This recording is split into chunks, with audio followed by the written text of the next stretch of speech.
It's an important time just to come together.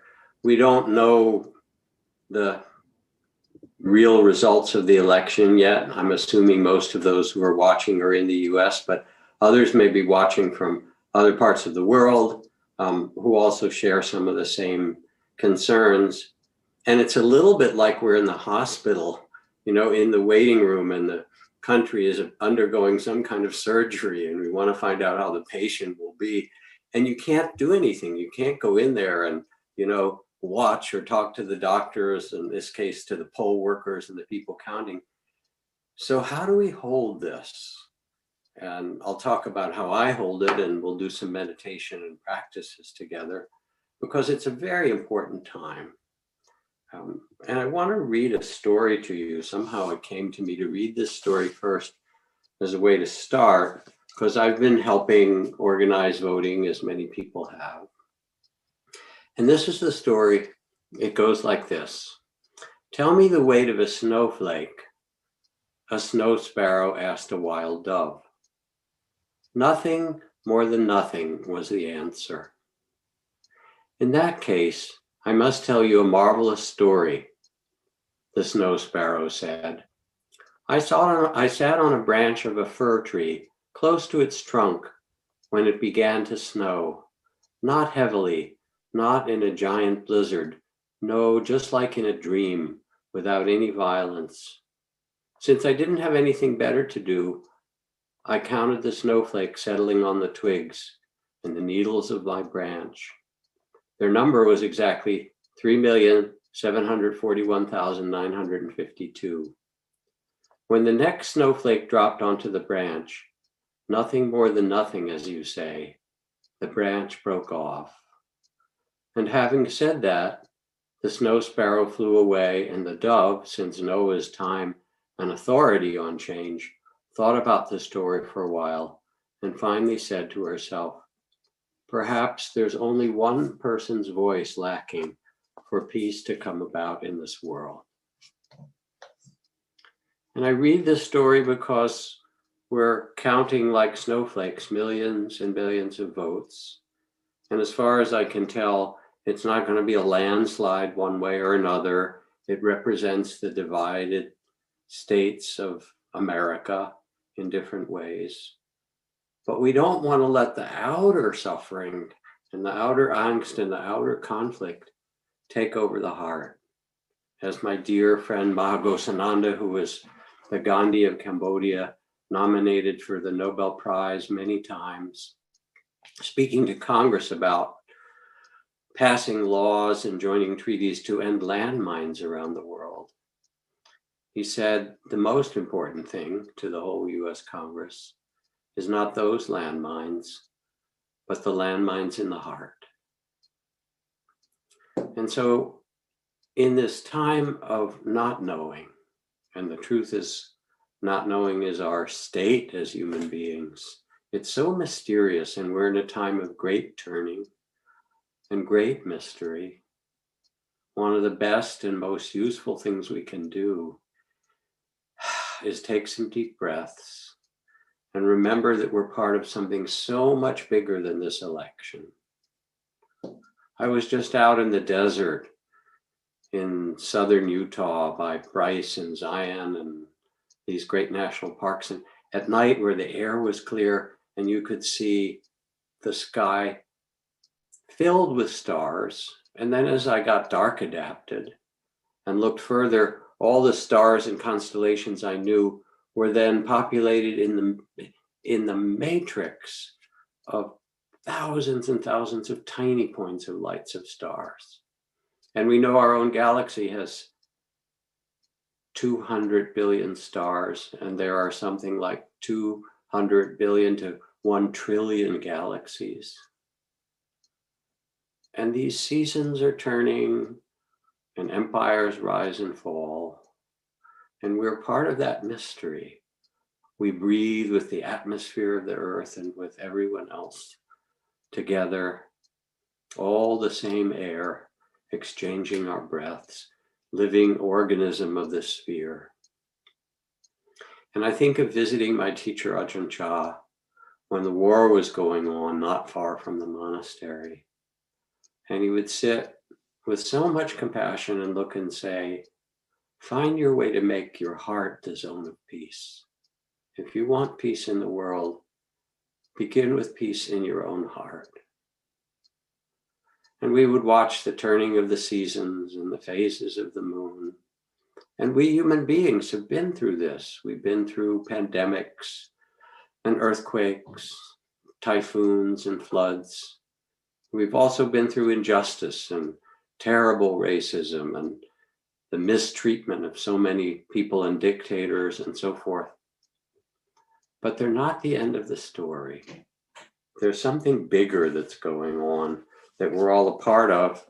And this is Mahatma Gandhi, who says, when I despair, and you think of Gandhi as such an extraordinary being, and then he says, I despaired too.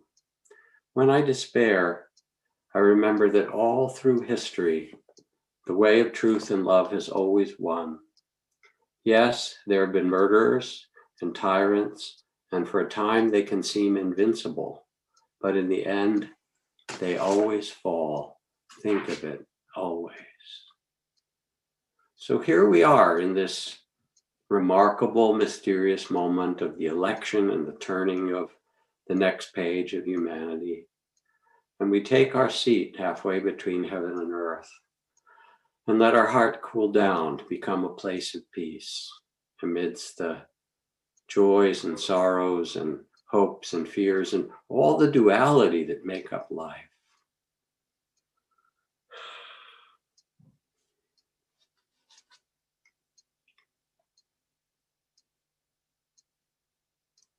I'd like us to do a meditation before I say anything more. Just a way to ground ourselves, to find that the phrase in the language of Laos and Thailand that Ajahn Chah spoke was 𝐤𝐤. 𝐤 means heart, and yen means cool, a cool heart, a spacious and vast heart. To find this in ourselves as we wait, as we listen, as we sense that we're part of something so much bigger. Like the Ojibwe say, sometimes I go about pitying myself when all the while I'm being carried by great winds across the sky. We are being carried by huge forces, those from the human hearts and those forces way beyond the human hearts that turn the spheres of the universe. So find a way to sit that's stable and comfortable. Let your feet be flat on the floor if you're on a chair or a cushion or a bench, some way in which you feel that you can rest your body on the earth in the midst of the turning seasons and the Tao, the joys and sorrows and gain and loss, and pleasure and pain, and beginnings and endings, the ever-turning phases of the moon and the sun and of our own breath. Let your eyes close gently for a time now. And take 2 or 3 deep breaths just to let yourself release what you can easily.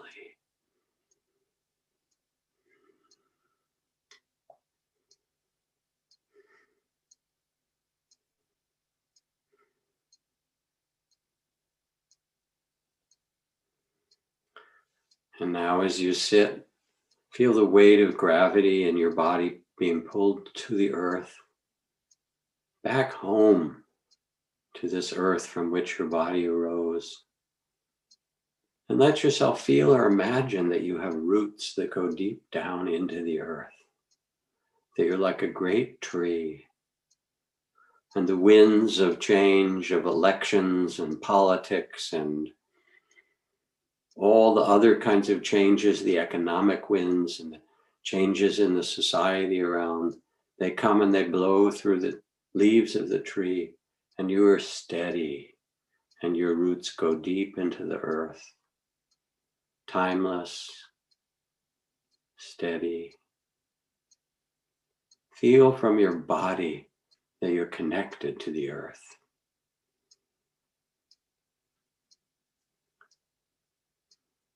And you can let the winds come and go as they will.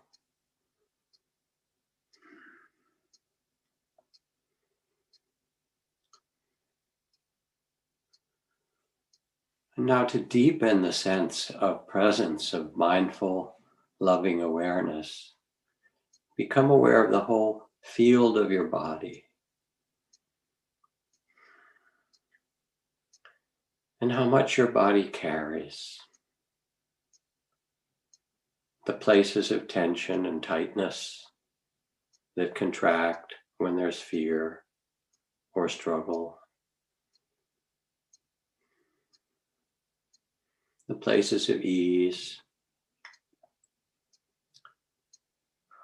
whatever's warm or cool, tight or relaxed,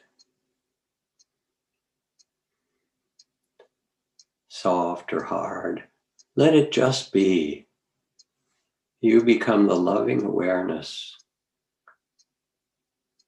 that witnesses this body and all it carries with kind attention.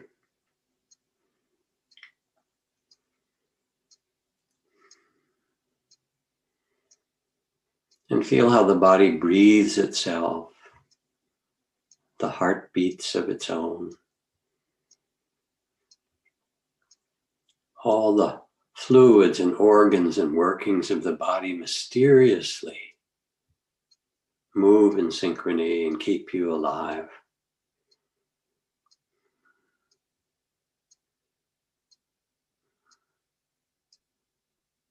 As you feel your body with this loving awareness and kindness, say thank you to your body. Thank you for carrying so much. Thank you for caring for me. I'm okay just now. You can relax. I'm okay.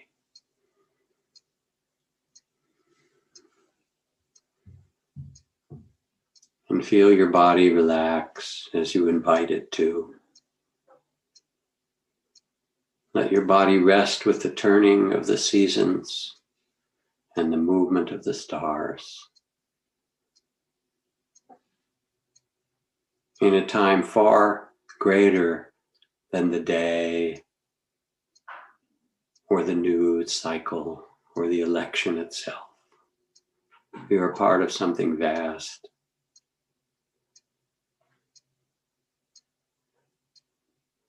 Now bring your attention to the area of your heart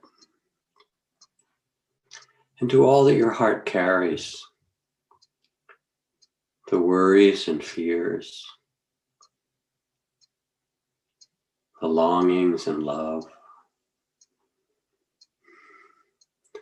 the anger or grief and pain you carry, as we all do.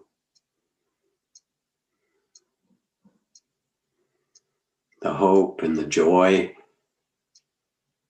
the spirit within you. The heart carries so much. And you feel this heart, surrounding it with loving awareness and kindness or compassion.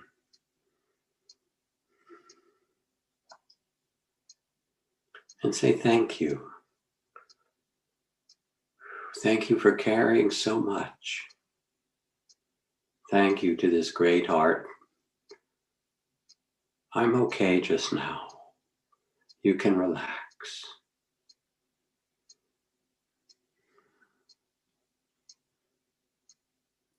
And let your heart cool down and be at ease. Soften. And hold the ocean of tears and the unbearable beauty with a stillness and an openness that allows for all these to come and go, and you become more quiet. I'm okay just now.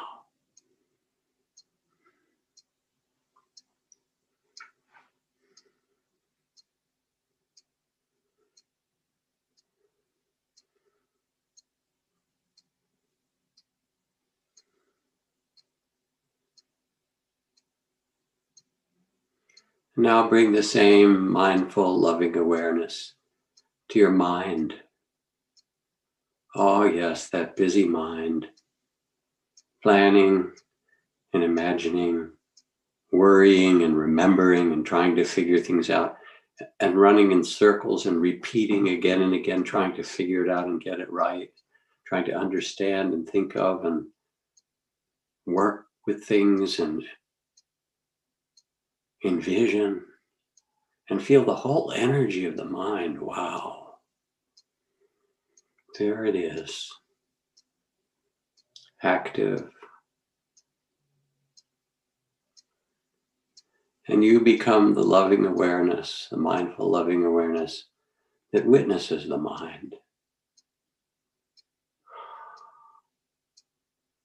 And all its energies. You feel it.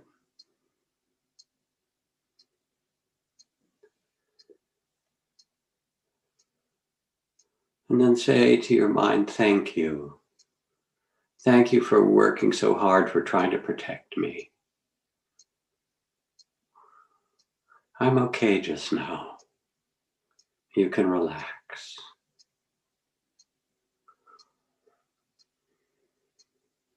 You can relax.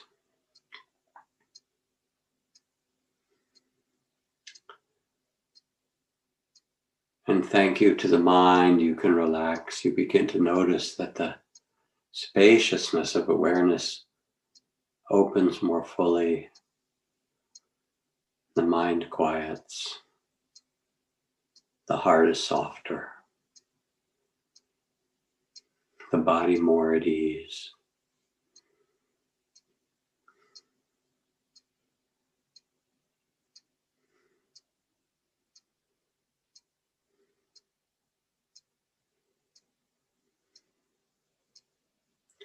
And notice how you have quite naturally become the loving witness of your life.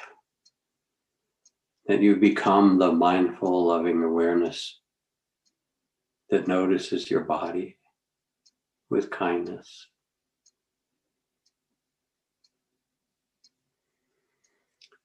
That notices all the feelings and moods of the heart with the same kindness.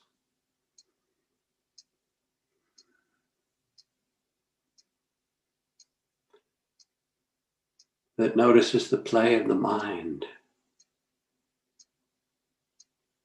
with gratitude and kindness.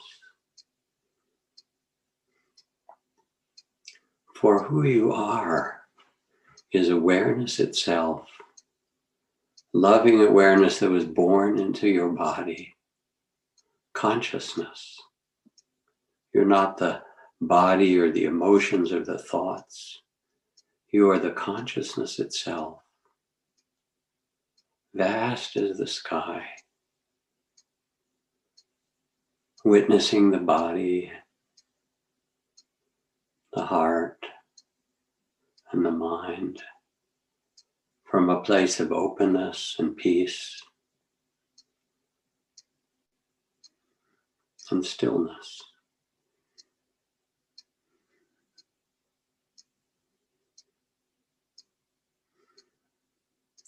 I'm okay just now,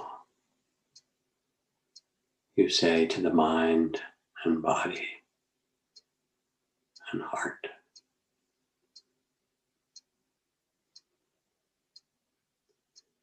And resting on this earth, now with a spacious and loving awareness,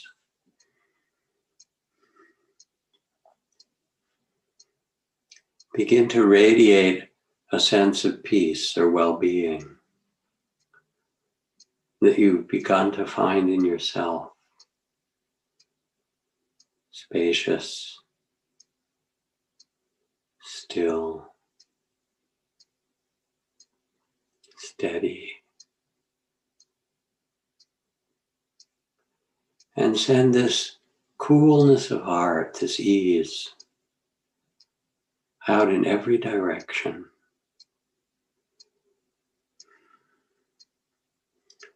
To all those who are upset, to all those who are struggling, to all those who are frightened.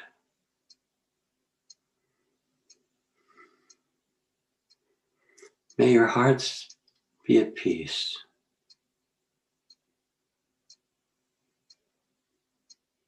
And let the sense of peace radiate from you. Peace and tenderness. A caring or compassion that holds all beings in every direction.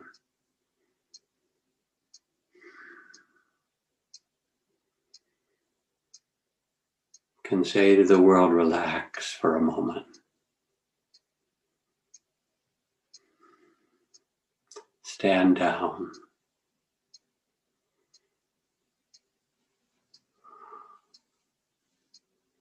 And with a tenderness and care, say, yes, we will do what we can to protect the vulnerable, to stand up for justice, to bring love into the world. And we will do it from a peaceful heart.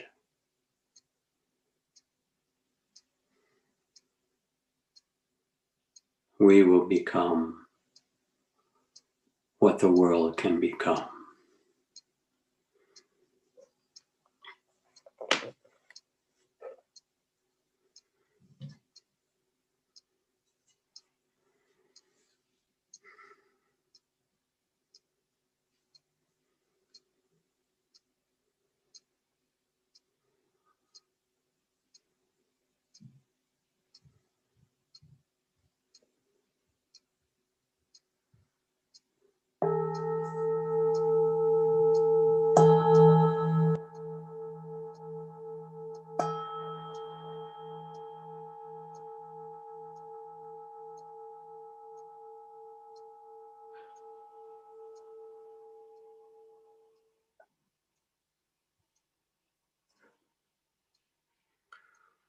So I wonder how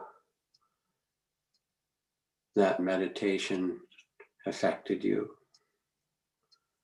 I'm hoping its different parts, the grounding into the earth being the great tree, the witnessing of body, heart, and mind allows you to become that loving awareness, spacious and easy. As it says in the Tao, there's a time for being ahead and a time for being behind, a time for being in motion and a time for rest, a time for winning and a time for losing, a time for being in danger and a time for being safe. The wise one sees things as they are without trying to control the world. She lets it rise and pass as it will and resides in harmony at the center of the circle.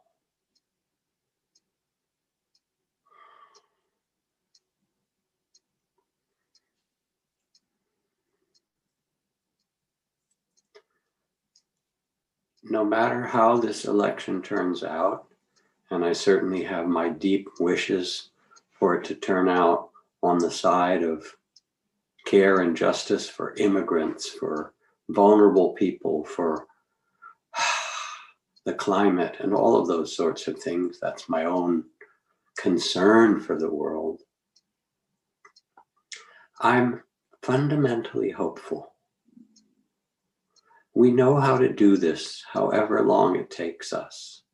And I think about Margaret Mead, the great anthropologist, who was asked at one point, when did she find the first signs of human civilization? And Margaret Mead responded, not the way people thought. They thought she might talk about arrowheads or spear tips or maybe cave paintings. And she said, no. She said, we once found an ancient hominid skeleton, early humans, with a broken thigh bone. She said, if an animal were to break its leg, It couldn't get water, it couldn't get food, it would become prey out in the wild and it would die. But this person whose leg was broken was obviously carried by others, given water, given food, nurtured and held until they could heal. She said, this is the sign of the beginning of civilization. It's a big cycle, and we go through some terrible times and painful times. And yet we also have the possibility in us of doing magnificent things. And they've been done again and again and again. So as you sit quietly, you don't want to go right back to your devices and do doom scrolling and thinking about all the terrible things. Let me explain. Here's what I've learned. In Zen, they say there are only two things. You sit and you sweep the garden. And it doesn't matter how big the garden is. That is, you quiet the mind and tend the heart. And your loving awareness becomes the sweet oil that eases the hinge into the inner garden so you can go there easily. Gandhi himself spent one day a week in silence, even when he was in the midst of dismantling the British Empire. And people would come to him and so much upset and say, Gandhiji, there are hundreds of thousands of people on the streets. People are demonstrating, they're rioting on both sides. People are being killed. You must come help. And he would look back and say, I'm sorry, today is Thursday. It's my quiet day.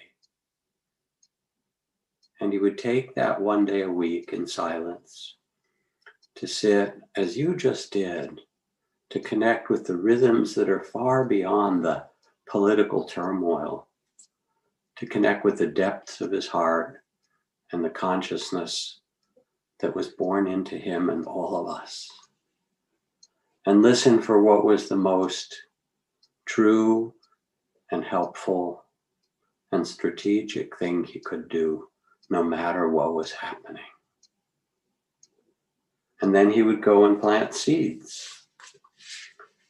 This is how Thich Nhat Hanh speaks of it. He says the heart, the human heart, is like a piece of land planted with many different kinds of seeds. Seeds of joy, of peace, mindfulness, understanding, and love. And seeds of fear and anger, of craving and hate, and forgetfulness. These healthy and unhealthy seeds are always there as a part of consciousness, sleeping in the soil. The quality of your life and of our lives depends on the seeds you water.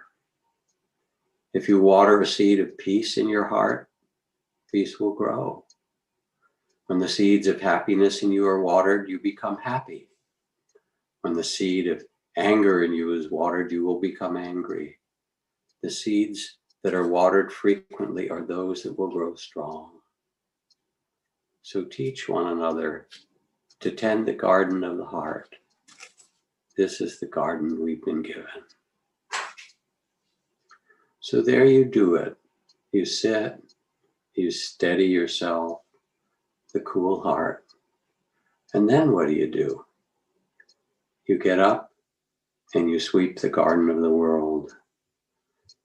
And I did my part, some little part, in trying to organize votes for people, meditation teachers and yoga teachers around the country, getting information so that they could activate the 20 million people who practice yoga and meditation to vote for the values of the heart. I did other things like you all have done in our way, but not out of fear, out of the sense that in fact, there's a great possibility. As the activist Molly Ivan says, keep on fighting for freedom and justice, beloveds, but don't forget to have fun doing it. Plant the beautiful seeds and love the garden. And let what Martin Luther King said, the fatigue of despair become the buoyancy of hope. Now here's something important to say, maybe a couple of things as we go on. Anyone who sees clearly can recognize that there's no technological fix to the suffering we're experiencing. And yes, there is suffering. There's suffering in life. And right now in the political conflicts, there's suffering. And the suffering is caused by greed and hatred, fear and ignorance. And no amount of computers and internet and biotechnology and space technology and nanotechnology, none of that will stop continuing warfare. And conflict will stop the pain of racism and of economic injustice, will stop climate change, tribalism, because all these are rooted in the human heart. And our technology just amplifies who we are. So now it is time for us, for you and me and all of us, to match the remarkable outer developments of humanity, where I have the great Library of Alexandria in my smartphone, along with 20 million cat videos and all kinds of other things, to match the remarkable outer technology with the inner technology of the heart. And we have that technology. The trainings in compassion and loving kindness, the training in mindfulness and loving awareness, the trainings of wise livelihood, right speech. We know how to do this. And so then it becomes our job to go into the conflict of the world with a peaceful heart and to plant and water the seeds that matter, the seeds of goodness. William Thoreau said, I do not believe that a plant will grow where there's no seed, but convince me you have a seed there, and I'm prepared to expect miracles. And so whatever happens in this election, it will be a time to continue to water the seeds of goodness. And don't think they're not there. Even in this hour that we spend together, dear ones, there are a billion acts of kindness happening all around the globe just as we talk. Parents putting scrambled eggs or oatmeal or rice porridge or chapatis or whatever they happen to be, tortillas, on the plates of their children for the morning or the evening.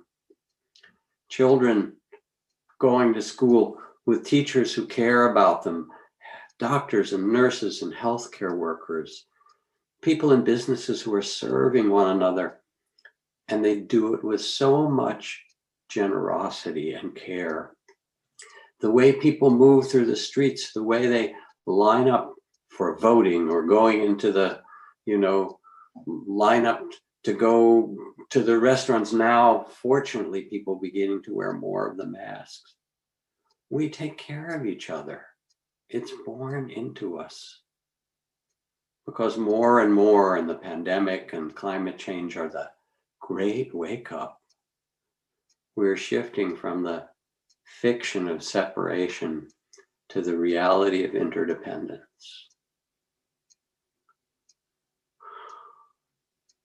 The secret then is for you to act beautifully. You want to know the secret? You tuned in, you get the secret. And we need it today very much. To act beautifully without attachment to the fruits of the action. This from Thomas Merton, the great Christian mystic. He says, do not depend on the hope of results. He was talking to a frustrated and burned out activist who didn't get the results he wanted right away.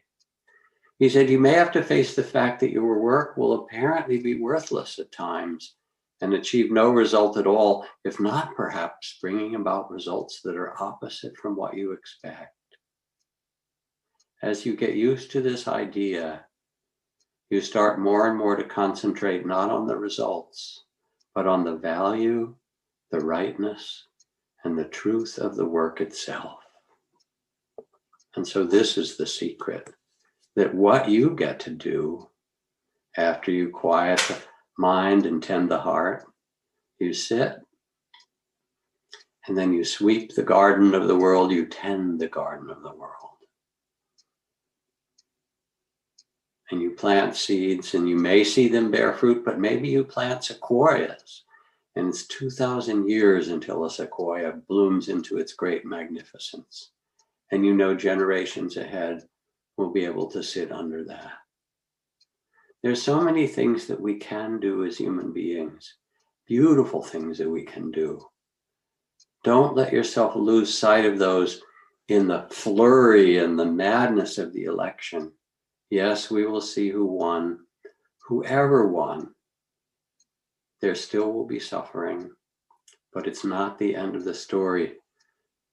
The Buddhist truths are that there's suffering. There are the causes: greed, hatred, ignorance, prejudice, fear. And there's an end to suffering in our hearts and with one another. Generosity, love, wisdom, clarity. These are the qualities that grow. This is the path of awakening, of a liberated heart. It was born in you. You know this from the day you were born. You can live this and embody it. Fear is the cheapest room in the house, says the poet Hafez. I'd like to see you in better living conditions. And so the primitive brain goes tribal: who's us, who's not, who's in, who's out. Where will I be safe? Where will I be caught by someone else in some way, taken advantage of? And it's easily triggered by politicians and by the world of politics. It's not the reality. The reality is so much bigger, a dance of joy and sorrow and birth and death and coming together and falling apart, of all of the changing world, breathing. And the reality is that who we are is consciousness itself and love. When a baby is born, the first gesture is to hold this new human being with so much love and tenderness. At the end of life, when we sit with someone and hold their hand as they leave and die, that last gesture is a gesture of love. And in between birth and death, who do you think we are? We are that love. That's what matters.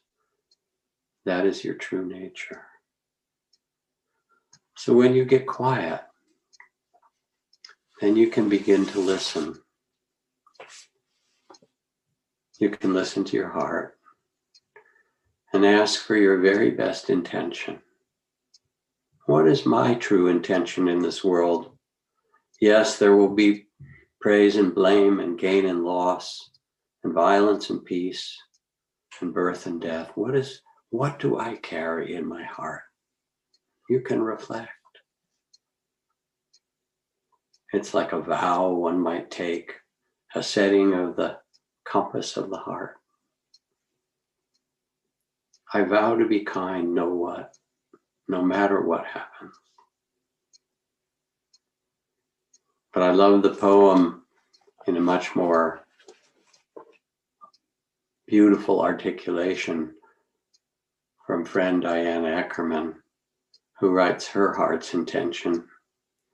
She says, in the name of daybreak and the eyelids of morning and the wayfaring moon and the night when it departs, I swear I will not dishonor my soul with hatred.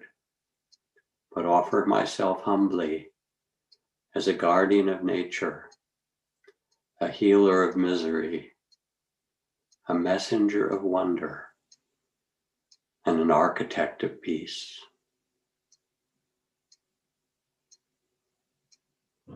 Let yourself be still. Listen to your own heart's deep intention. And as we did at the end of that meditation, send out your blessings, send out the waves of a cool heart to cool the hearts of everyone in this world on every side.